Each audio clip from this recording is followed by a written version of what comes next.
ఇంట్లో ఉన్న బంగారాన్ని విడిపించి ఆ రోజు ఆన్లైన్ రేటుకే మేము కొంటాం. Sharma gold company.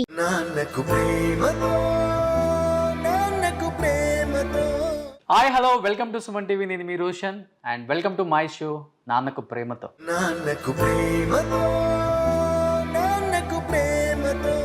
నిజంగా నాన్నకు ప్రేమతో షో స్టార్ట్ చేసినప్పుడు చాలామంది ఇన్స్పిరేషన్గా నిలిచారు నాకు కూడా. అండ్ నాకు ఇన్స్పిరేషన్గా నిలిచిన వాళ్ళల్లో ఒక నాన్న ఇప్పుడు నాతో పాటు ఈ షోలో పార్టిసిపేట్ చేయడానికి రెడీగా ఉన్నారు. Is none other than great actor, great writer, great director, great human being Tanikella బద్ని garu with me an exclusive interview with Suman TV. అమ్మ 9 నెలలు మోస్తే నాన్న 25 ఏళ్ళు, రెండూ సమానమే అయినా నాన్న ఎందుకో వెనకబడ్డాడు. సో తనికెళ్ళ బద్ని గారు నమస్తే. నమస్తే రోషన్. తనికెళ్ళ బద్ని గారు ఇంతవరకు ఫ్యామిలీని ఎప్పుడు కూడా స్క్రీన్ మీదకి తీసుకురాలేదు. బట్ నా కోసం, సుమన్ టీవీ కోసం, ముఖ్యంగా నాన్నకు ప్రేమతో షో గురించి మీ ఇద్దరిని ఈరోజు కెమెరా ముందుకు తీసుకొచ్చారు. సో తనికెళ్ళ బద్ని గారు, నాన్న ఎందుకో వెనకబడ్డాడు. మీ డైలాగ్ విని విని విని విని చాలా మంది నాన్నలు కూడా నిజంగా మనం వెనకే పడి ఉన్నాం కదా, మనల్ని ఎవరు గుర్తించట్లేదు. పిల్లల ప్రేమను పొందడంలో తరతరాలుగా నాన్న ఎందుకో వెనకబడ్డాడు. కొడుకులు ఎక్కువ రియాక్ట్ అయ్యారు ఆల్ ఓవర్ గ్లోబ్. ఎస్, అది యాక్చువల్గా నాది కాదు, ఆ రచన ఏమో ప్రకాష్ నాయుడు అని ఒక అసిస్టెంట్ డైరెక్టర్ది. అది నేను ఒక నాన్న మీద ఒక పుస్తకం ఆవిష్కరణ జరుగుతోంది గుంటూరులో. అయితే నేను చదివింది నాది కాదు. ఆ పుస్తక ఆవిష్కరణకి వెళ్ళినప్పుడు నాకు ఎవరు వాట్సాప్లో చాలా చెత్త, కొన్ని మంచి కూడా ఉంటాయి కదా. సందర్భం సరిగిపోయిందే నాన్న ఎందుకో వెనకబడ్డాడు అనేప్పుడు వాళ్ళు ఎవరు అడగలేదు, నేనే చదువుతున్నప్పుడు సడన్గా మా నాన్నగారు గుర్తొచ్చి నాకు గొంతు గద్గద్దం అయిపోయిందన్నమాట. నా కళ్ళనీళ్ళు వచ్చాయి. నేనేం అనట్లే, వెనకాల ఎవరో కూర్చొని ఇలా వీపు రాస్తున్నారు. నాకు ఒక 1 మినిట్ అట్లా ఫ్రీజ్ అయిపోయా.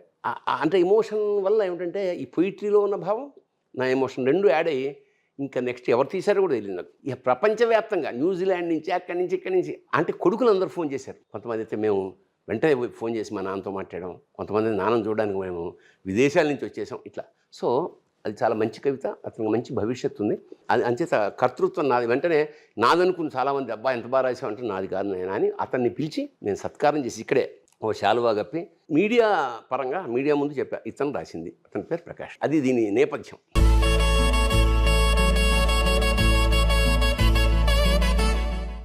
సూపర్. మేడం మీ నేమ్ ఏంటి మేడం? సౌందర్య లహరి. ఓ, బయట ఇంటి పేరు సౌందర్య లహరి అదేనా? నేను రాఘవేంద్ర గారి సినిమాలు ఎక్కువ చేశారు కదా. లేదు, యాక్చువల్గా ఆదిశంకరాచార్య వారు సౌందర్య లహరి అని ఒక ఇది ఉందన్నమాట, కావ్య మంత్రశాస్త్రం మీద. అమ్మవారు సౌందర్య లహరి, అనంతమైన సౌందర్యాపు అలలు అమ్మవారని అట్లా రాశాడు. కడుపుతో ఉన్నప్పుడు మా ఆవిడ మేమిద్దరం సౌందర్య లహరి పారాయణ చేస్తుంటాం ఎక్కడ చెన్నైలో. ఫస్ట్ నేను 2 పేర్లు పెడదాం అనుకున్నా. ఒకటి దాక్షాయణి, రెండోది సౌందర్య లహరి. దాక్షాయణి అంటే దక్షుడి కూతురు అన్నమాట. ఆవిడ పార్వతి. క్షయజ్ఞం భగ్నం చేయించడానికి ఆవిడ కారణభూతురాలైంది. మొన్న కొంపలు ఏమైనా ముంచుతుందో ఏమో ఆ పేరు తీసేసి పొయిటిక్గా ఉంటుంది కదా అని లహరి అని పెట్టాను. వీడి పేరుకు ఒక ప్రత్యేకత ఉంది, మహాతేజ. మా గురువు గారు సికింద్రాబాద్లో ఫస్ట్ టైం అయ్యప్పని పరిచయం చేసిన వాళ్ళలో ఒకడు. అయ్యప్ప సహస్రనామాల్లో మహాతేజ అని కూడా ఒక పేరు. జనరల్గా అందరి దేవుళ్ళకి తేజస్సు ఉంటుంది. ఆయన శాలిగ్రామంలో కట్టుకున్న ఇంటికి మహాతేజ అని పెట్టుకున్నాడు ఆయన. సో వీడు పుట్టినప్పుడు మా గురువు గారు జీవితాంతం గుర్తుంచుకోవడానికి ఏం చేశానంటే, వీడికి బారసాల కన్నా ముందు ఒకసారి గురువుగారిని మా ఇంటికి పిలిచి వీడిని ఆయన ఒళ్ళో పడుకోబెట్టి, సార్ వీడి పేరు నేను మీకు చెప్తాను, మీరు అనండి. ఏమిటి అంటే, మన ఇంటి పేరే వీడి పేరు సార్, మహాతేజ. అంటే పాపం ఆయన కళనీళ్ళు పెట్టుకుని ఆనందంతో ముద్దు అది దట్స్ హౌ వీడు మహాతేజ, ఈవిడ సౌందర్య. సో నాన్న వెనుక వెన్నెముక, ముందు దన్నుగా నిలిచిన సందర్భాలు చాలా ఉంటాయి. మీకు ఎస్పెషల్లీ నాన్న అంటే ఏమని చెప్తారు? చిన్నప్పటి నుంచి మాతో టైం ఎక్కువ స్పెండ్ చేయలేని సిచ్యువేషన్స్ ఉన్నాయి. ఎందుకంటే చాలా సినిమాలకి వాటికి ఎక్కడో వేరే కంట్రీ నుంచి కూడా వీడియో కాల్స్ లేకపోతే కాల్స్ చేసుకుంటూ మాట్లాడి చెప్తున్నా అన్నీ ఉన్నాయి. అండ్ నాకు పర్టికులర్గా ఒక ఎక్స్పీరియన్స్ ఏంటంటే, చిన్నప్పుడు 10th క్లాస్ ఏం కావాలరా అంటే నాకు ఒక కంప్యూటర్ కావాలి అని చెప్పా. సో 10th క్లాస్ మంచి ఫస్ట్ ర్యాంక్లో పాస్ అవ్వు, నేను కొనిస్తా అన్నారు. నాకేమో హిందీ రాదు. ట్విస్ట్ ఏంటంటే హిందీ నేను నిజంగా ఫెయిల్ అయ్యా. ఆ రోజు నేను నైట్ ఫుల్ చాలా బాధపడిపోయి ఫుల్ ఏడుస్తూనే ఉండా. తర్వాత అదే రోజు నైట్ మాట్లాడారు. నెక్స్ట్ డే మార్నింగ్ నాకు సిస్టమ్ ఉంది ఇంట్లో. నాకు అర్థం కాలేదు. సో అదేంటంటే నాకు ఒక బూస్ట్ లాగా ఇచ్చింది నిజంగా. సార్ సిస్టమ్ మీద ఉన్నా but still I completed my అది మళ్ళీ చదువుకొని పాస్ అయ్యా. సో అదేంటంటే ఒక మోరల్ బూస్ట్ అంటారు కదా, అట్లా చాలా సపోర్ట్ చేశారు. అంటే ఫెయిల్ అయినా తెచ్చిచ్చానని. Okay, great father. తర్వాత మళ్ళీ ఎప్పుడు ఫెయిల్ అవ్వలేదు. మళ్ళీ పాస్ అవుతారు కదా అని. సౌందర్య లహరి గారు అంటే అమ్మాయిలను ఒకలాగా పెంచుతారు, అబ్బాయిలను ఒకలాగా పెంచుతారు, అబ్బాయిలను ఒకలాంటి స్కూలు, అమ్మాయిలకు ఒకలాంటి స్కూలు. ఇది చూసే విధానంలో మీ ఇంట్లో ఆ డిఫరెన్స్ ఏమైనా కనిపించిందా?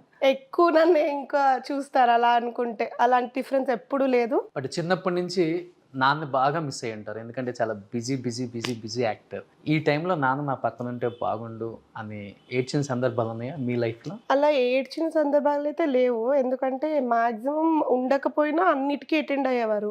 బర్త్డేస్ అయితే షూటింగ్ క్యాన్సిల్ చేసుకున్నా ఉండేవారు, అన్నీ అటెండ్ అయ్యారు. సో అలా ఎప్పుడు ఏడవలేదు. ఎప్పుడు ఉన్నంత టైం మాక్సిమం ఇంట్లో స్పెండ్ చేసేవారు. మాకెప్పుడు ఇలా లోటు టైప్ ఏం అనిపించలేదు. నాన్న అంటే చాలా ఇష్టం కదా. అవును, పెళ్ళి పుట్టింటి నుంచి మెట్టింటికి వెళ్ళేటప్పుడు బాధపడలేదా? అస్సలు బాధపడలేదు. అంటే రెగ్యులర్గా రోజు వస్తాను, ఎవ్రీడే ఏదో ఒకటి వండి పంపిస్తాను. సో ఇక్కడ వచ్చి వండి పెడతారా. సో అసలు ఎవ్వరూ బాధపడలేదు. బాధపడద్దని కూడా చెప్పాను నేను. అవునా? అస్సలు ఎవ్వరూ బాధపడలేదు. హ్యాపీగా అన్నీ హ్యాపీగానే చేసుకున్నాం.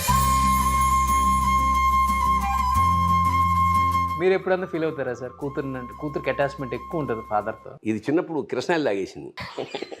ఎక్కడ నేనేమో ఇక్కడ ఉన్నా చెన్నైలో, నేను మా ఆవిడ పిల్లాడు, నాకు అసిస్టెంట్ మహర్షి, జనార్దన్ మహర్షి. యాక్చువల్గా మా ఆవిడ రాకముందే నా జీవితంలో జనార్దన్ మహర్షి ప్రవేశించాడు. వీళ్ళిద్దరిని వచ్చి ఒక విధంగా మా ఆవిడికి సపోర్ట్ చేస్తూ వీళ్ళని పెంచిన వాడు జనార్దన్ మహర్షి. వాడు ఇప్పటికి కూడా వాడికి ఫస్ట్ వీళ్ళు ఫోన్ చేయగానే ఫస్ట్ అటెండ్ అయ్యేది మహర్షి. ఇప్పటికి కూడా వాడు దీపావళికి వీళ్ళకి టపాకాయలు కొనిపెడుతుంటాడు. ప్రతి సంవత్సరం వీళ్ళని తీసుకెళ్ళి వీళ్ళకి ఏం కావాలో కొనిపెడుతుంటాడు. అట్లాంటి ఒక అటాచ్మెంట్ అనమాట. అయితే నేను ఇక్కడికి వచ్చేసా షూటింగ్కి. నాకు సాయంత్రం ఫోను. అప్పట్లో ఇవి లేవు కదా సెల్లు, వీళ్ళు ఏమిటంటే అట్లా కిరసనాలు తాగేసింది అని.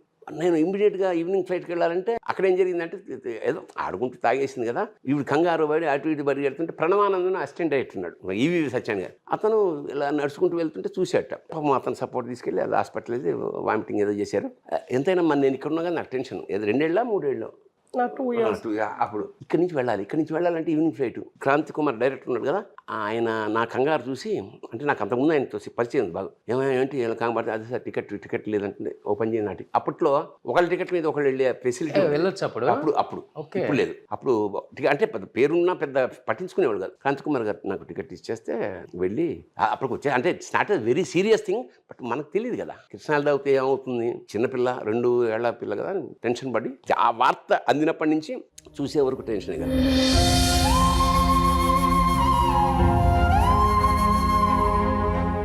తేజ, ఎప్పుడన్నా మీరు ఫీల్ అయ్యారా నాన్న పక్కన ఉంటే బాగుండు? ఫీల్ అంటే బేసిక్గా చెప్పే కదా, అంటే నాకు స్కూల్కి వచ్చేవాళ్ళు. యాక్చువల్లీ మాకు రిపోర్ట్ కార్డ్స్ చిన్నప్పుడు ఇచ్చేవాళ్ళు కదా మనకి పేరెంట్ టీచింగ్ మీటింగ్స్కి. దానికి యూజువల్గా పేరెంట్స్లో మదర్ కానీ ఫాదర్ కానీ కొంచెం బాగా ఫేమస్ ఉండి వాళ్ళు ఉంటే యూజువల్గా రారు కదా. సో గార్డియన్స్ కానీ లేకపోతే ఎవరో ఒకరు వస్తారు. సో మా నాన్న అయితే, మా స్కూల్ యాక్చువల్లీ పక్కనే అనమాట, ఇక్కడ వెరీ చాలా దగ్గర. సో వచ్చేవాళ్ళు. సో మా ఫ్రెండ్స్ అందరూ కొంచెం ఎగ్జైట్ అయ్యి, అంటే వచ్చిన పర్పస్ ఒకటైతే వీళ్ళ ఫ్రెండ్స్ అందరూ వాళ్ళ గుమిగూడి వాళ్ళ ఫోటోలు దిగి లేదా ఆ సిగ్నేచర్ వాటికి ఎక్కువ ఇదైపోయేది. నేను ఇలా ఉండి ఇలా చూసేవాడిని, సరే ఓకే ఎంతసేపు అవుతుంది, ఎప్పుడు వస్తారు అని చెప్పి. బట్ మాక్సిమం కల్పించుకుని టైం మరి మాతో స్పెండ్ అయితే చేశారు. కొన్నిసార్లు it happens, but ya we are happy.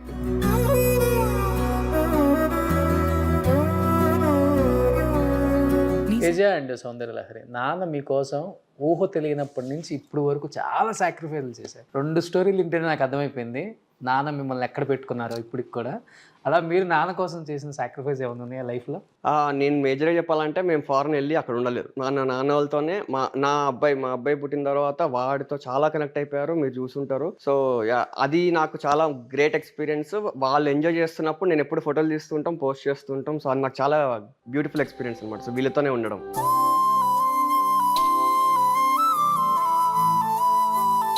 ఒక ఫాదర్ అయిన తర్వాత ఒక ఫాదర్ విలువ మీకు తెలిసి ఉంటుంది. ఆబ్వియస్లీ. ఏం అర్థం చేసుకున్నారు నాన్న గురించి ఎగ్జాక్ట్గా చెప్పండి. సాక్రిఫైస్ చేసే, అంటే ఇక స్టెప్ వేసాను, ఇంక చాలా సాక్రిఫైస్ చేయాలని అర్థమైంది. హోప్ఫుల్లీ చేస్తాను అనుకుంటున్నాను. సూపర్. మీరు? ఇన్ఫాక్ట్ వాళ్ళు చేయనివ్వరు కూడా. ఏమైనా చేయాలనుకున్నా వాళ్ళు చేయనివ్వరు సాక్రిఫైస్. అదే నాకు అర్థమైంది. అయితే సుమన్ టీవీలో మీ పర్సనల్ అండ్ బిజినెస్ ప్రమోషన్స్ కోసం కింది నెంబర్కి కాంటాక్ట్ చేయండి.